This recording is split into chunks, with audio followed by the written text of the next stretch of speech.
অযথা ভিড় না করে, ভিডিও লাইভ এগুলো না করে তাদেরকে মানে সহযোগিতা করা, যেন তারা চিকিৎসাটা পায়। এমনও হইতে পারে যে যদি আপনার ভিডিওটা বন্ধ করে একজনকে সহযোগিতা করেন, তাহলে ভিডিওর বদলে সে মনে হয় প্রাণটা ফিরে পেতে পারে। তাহলে সুস্থ অবস্থায় গিয়েছিল, তারা আর সুস্থ হয়ে ফিরতে পারে নাই, মায়ের কোলে ফিরতে পারে নাই। তো এইটা আমাদের এই আরেকটা নতুন মানে কালো ইতিহাসের জন্ম দিয়েছে। কারণ এখানে আমরা শুনেছি যে প্রাইমারি লেভেলের প্লে থেকে যারা 5 পর্যন্ত পড়ে তাদের এরিয়াতেই এইটা বিমানটা পড়েছে বিধ্বস্ত হয়ে।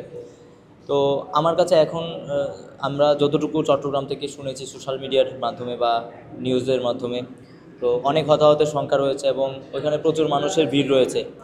যেটা এখন ইম্পর্ট্যান্ট সেটা হচ্ছে সবাইকে আবেগ সংবরণ করে যেন সবাই যারা অসুস্থ হয়েছে বা যারা আহত হয়েছে তাদেরকে দ্রুত হসপিটালে নিয়ে গিয়ে চিকিৎসা প্রদান। টানা সপ্তমবারের মতো বেস্ট টিস্যু পেপার ব্র্যান্ড হিসেবে স্বীকৃতি পেয়েছে বসুন্ধরা টিস্যু করা এবং যারা রক্তদাতা আছে তাদেরকে আহ্বান জানাবো সবাই যেন বিভিন্ন হসপিটালের আশেপাশেগুলোতে থাকে এবং নিজ দায়িত্বে খোঁজখবর নেই যে আসলে কার রক্ত লাগবে। কারণ শুধুমাত্র যত হতাহতের সংখ্যাটা হয়েছে, বার্ন ইউনিটে সবাইকে চিকিৎসা প্রদান করতে পারে কিনা এটার নিশ্চয়তা নাই। সেক্ষেত্রে ঢাকার বিভিন্ন হসপিটালে তাদেরকে যেতে হতে পারে।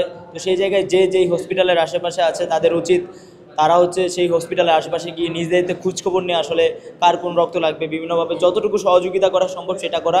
অযথা ভিড় না করে, ভিডিও লাইভ এগুলো না করে তাদেরকে মানে সহযোগিতা করা, যেন তারা চিকিৎসাটা পায়। এমনও হইতে পারে যে যদি আপনার ভিডিওটা বন্ধ করে একজনকে সহযোগিতা করেন, তাহলে ভিডিওর বদলে সে মনে হয় প্রাণটা ফিরে পেতে পারে।